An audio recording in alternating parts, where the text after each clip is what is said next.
بسم اللہ الحمدللہ والصلاة والسلام علی رسول اللہ۔ السلام علیکم۔ پارہ نمبر 18 کے اشارات۔ پہلا پاؤ لیتے ہیں ہم۔ سورہ مومنون شروع ہو رہی ہے جو مکی صورت ہے۔ اس میں ہے مومنوں کی اہم صفات، تاریخی مثالیں، توحید اور رسالت اور آخرت اور بعض شبہات کا جواب۔ 7 صفات جن مومنوں میں ہوں وہ کامیاب ہیں: نماز میں خشوع، لغو سے اعراض، زکوٰۃ دینا، آبرو کی حفاظت، امانت و عہد کا لحاظ اور نماز کی پابندی۔ نشانیاں اور احسانات، مثلا زندگی کے 9 مراحل، آسمان، بارش، پھل، دودھ، اون، گوشت اور سواری۔ نوح اور کشتی۔ نوح کی دعوت پر سرداروں نے کہا نوح تو انسان ہے، اللہ چاہتا تو فرشتہ اتارتا، وہ نئی بات لایا ہے، بڑا بننا چاہتا ہے، پاگل ہو گیا ہے، استغفر اللہ۔ اللہ نے ان کافرین کو غرق کر دیا۔ رسول اور سردار۔ رسول آئے تو سرداروں نے لوگوں کو بہکایا۔ موسیٰ و ہارون کو بھیجا تو فرعون اور سرداروں نے کہا کہ ہم انسانوں پر کیوں ایمان لائیں؟ پہلے سب ایک ہی امت تھے، بعد میں لوگوں نے اختلاف کیا۔ 4 صفات مومنین کی: خشیت، ایمان، شرک سے پرہیز اور انفاق۔ کیا یہ لوگ قرآن میں غور نہیں کرتے؟ تو یہ ہے پہلا پاؤ۔ اس کے 3 کی ورڈز ہیں: صفات، نوح، موسیٰ۔ دوسرا پاؤ۔ تکلیف دور ہوتے ہی لوگ سرکشی کرنے لگ جاتے ہیں۔ اللہ کی نہ اولاد ہے نہ شریک، اگر ایسا ہوتا تو فتنہ و فساد پھیل جاتا۔ اعتراف و گزارش۔ جہنم میں جانے پر مجرمین کہیں گے اے اللہ ہم بدبختی میں تھے، ایک موقع دیجیے۔ جواب ملے گا ذلت کے ساتھ جہنم میں پڑے رہو۔ سورہ نور شروع ہو رہی ہے جو مدنی صورت ہے۔ اس میں ہے زنا اور تہمت کی سزائیں، پردے اور زینت کے احکام، نگاہ و عفت کی حفاظت اور معاشرتی احکام، منافقین کا مکر اور مومنین کی سماع و اطاعت۔ 100 کوڑے مارو غیر شادی شدہ بدکاروں کو۔ تہمت لگانے پر کیا ہو یہ بھی بتایا گیا۔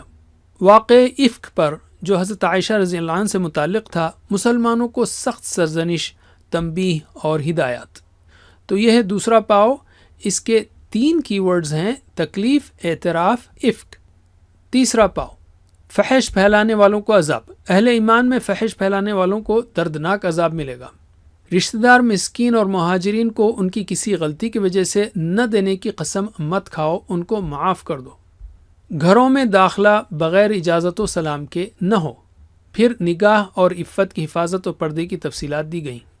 نکاح کر دو بیواؤں، غلاموں اور باندیوں کا۔ نکاح کی طاقت نہ ہو تو احتیاط کی زندگی گزارو۔ اللہ زمین و آسمان کا نور ہے اور اس کی مثال بھی دی گئی۔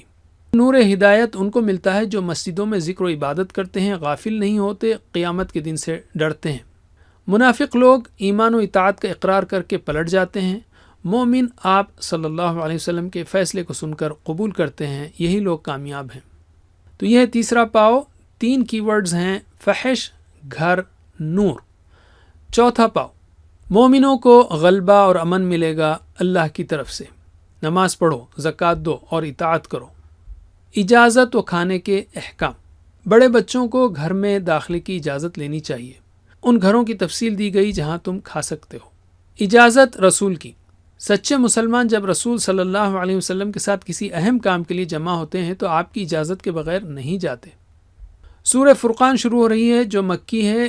اس میں مشرکین کے رسول صلی اللہ علیہ وسلم کو جھٹلانے کی قسمیں، جھٹلانے کے برے انجام، اور رسول صلی اللہ علیہ وسلم اور صحابہ کرام کو دین و ایمان پر ثابت قدم رہنے کی تعلیم کا تذکرہ ہے۔ آخر میں اہل ایمان کی امتیازی صفات کو بھی بیان کیا گیا ہے۔ قرآن ڈرانے کے لیے ہے سارے جہاں والوں کو۔ منکرین قرآن کو جھوٹ اور پرانی کہانیاں کہتے ہیں، انہیں رسول کے انسان ہونے پر اعتراض ہے، قیامت کے منکر ہیں۔ زنجیروں میں باندھ کر ان منکرین کو جہنم میں پھینکا جائے گا تو سختی سے بچنے کے لیے موت کی تمنا کریں گے۔ یہ ہے چوتھا پاؤ۔ اس کے کی ورڈز ہیں 3 کی ورڈز ہیں: غلبہ، اجازت، زنجیر۔ آپ چاہیں تو انشاءاللہ اور بھی کی ورڈز یاد رکھ سکتے ہیں، ہم نے 3 کی ورڈز دیے ہیں۔ جزاکم اللہ خیر، والسلام علیکم ورحمۃ اللہ وبرکاتہ۔